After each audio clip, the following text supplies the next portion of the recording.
શુક્રવારે પણ તમે જોયું કે દર્શક મિત્રો એફઆઈઆઈએ જબરદસ્ત ખરીદારી કરી 1%થી વધુની તેજી સાથે. આજે પણ તમે જુઓ તો 0.80-0.85% આસપાસનો ઘટાડો હતો. ત્યાંથી તમે લીલા નિશાનમાં આવ્યા, એટલે કે ઓલમોસ્ટ 0.5%થી વધુની રિકવરી ખરીદારી અગેઇન જોવા મળી. તો શું સૌથી મોટા સેલર્સ જે ભારતીય માર્કેટના છે, એટલે કે એફઆઈઆઈઝ, એફપીઆઈઝ, શું ફરી એકવાર તેઓ ખરીદારી કરવા લાગ્યા છે? આ સવાલનો જવાબ આપણે પ્રાપ્ત કરવાની કોશિશ કરીએ નંબર્સમાં, ફિગર્સમાં. મારા સહયોગી અજય ચાવડા આપણી સાથે જોડાઈ રહ્યા છે. અજય, જણાવો, શું ફરી એકવાર એફઆઈઆઈઝની ખરીદારી આપણને એવું પ્રૂવ કરી શકે છે કે હા, ભારતીય માર્કેટ્સમાં તેમણે ફરી એકવાર પગ પેસારો કરવાની શરૂઆત કરી દીધી છે?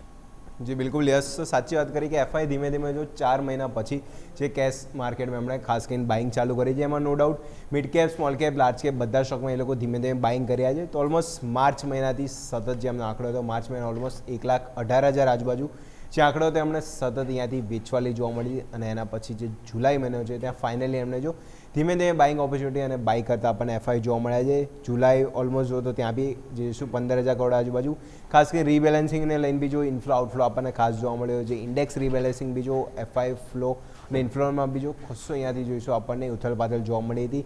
જે એમએસસીઆઈ ઇન્ડેક્સ જે રિવ્યૂ છે એના બી જો $3.2 બિલિયન જે પેસિવ ઇન્ફ્લો થવાની પણ એ લોકો હવે અપેક્ષા માની રહ્યા છે, ખાસ કરીને જે એફઆઈનું તે જોવા મળી શકે છે. અને 31 ઓગસ્ટ જે ઇન્ડેક્સ જે ચેન્જીસ હવે જે અમલમાં આવવાના છે એમાં ખાસ કરીને એ લોકો કહી રહ્યા છે, જેમાં શું ઇન્ફ્રા, કેપેક્સ, કન્ઝમ્પશન અને જે ફાઇનાન્શિયલ સર્વિસીસ આથી ઉપર ફોકસ છે કે ત્યાં સૌથી વધારે ઇન્ફ્લો અને એફઆઈ જોઈશું કે કેશમાં એમની બાઇંગ ખાસ કરીને જે આ સેક્ટરમાં અને ઓવરઓલ માર્કેટમાંથી કરતા જોવા મળી શકે.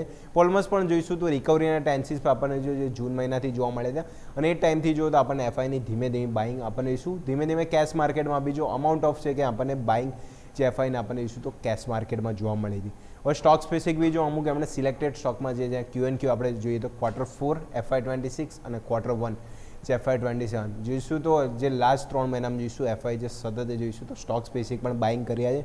ત્યાં આપણે જોઈશું તો એક આપણે ઇમેજ આપી દઈએ તો એફઆઈ બાઇંગમાં જોઈએ તો ખાસ કરીને જોઈશું ઇઝીમાય ટ્રીપ છે, શ્રીરામ ફાઇનાન્સ છે, આઈઓએલ કેમિકલ અને ખાસ કરીને સ્ટરલાઇટ ટેકનોલોજી. ઓલમોસ્ટ જોઈશું તો સૌથી હાઈએસ્ટ આપણને જોઈશું વેટેજ વાઇઝ એ જોવા મળે છે સૌથી વધારે શ્રીરામ ફાઇનાન્સ, પછી જો આઈઓએલ કેમિકલ અને સ્ટરલાઇટ ટેક. ઓલમોસ્ટ જોઈશું આ બધા સ્ટોકમાં જોઈશું સૌથી વધારે આપણને એગ્રેસિવ એનું બાઇંગ જોઈશું Q&Q જોવા મળ્યું હતું.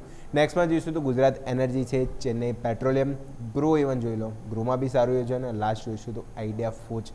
નેક્સ્ટ ઇમેજ પણ સ્ક્રીન પર આપી દો. ત્યાં જોઈશું તો સૌથી વધારે આપણને જોઈશું તો કેપિટલ માર્કેટથી એનર્જી કાઉન્ટર છે અને ખાસ કરીને જોઈશું તો જે ડિફેન્સ કાઉન્ટર એમાં જે આઈડિયા ફોર જે સ્મોલ કેપ કંપની ત્યાં પણ જોઈએ તો સતત Q&Q છે તે એમનું ઇન્ટરેસ્ટ અને બાઇંગ ખાસ કરીને વધારી રહ્યા છે. ત્યાં કહી શકાય ધીમે ધીમે જોઈશું માર્કેટ બી પોઝિટિવ છે અને એફઆઈ બી જે પ્રમાણે કેશમાં ખરીદારી કર્યા છે ઇન્ડેક્સ અને સ્ટોક સ્પેસિફિક હવે લાગી રહ્યું છે કે ધીમે ધીમે પોઝિટિવ એક્શન જે એફઆઈ તરફથી પણ ખાસ કરીને આપણને જોવા મળી હતી. તો સ્ટોક સ્પેસિફિક બી એક્શન છે અને ઇન્ડેક્સ સ્પેસિફિક બી આપણને જો તો એફઆઈ ધીમે ધીમે કે કેશ માર્કેટમાં હવે સારી એવી ખરીદારી જોવા મળી શકે છે. યસ, ઓકે, તો આ છે ઓવરઓલ વ્યૂ કે જેને ધ્યાન પર રાખીએ. આભાર અજય આપનો અમારા સાથે જોડાવા માટે થઈને.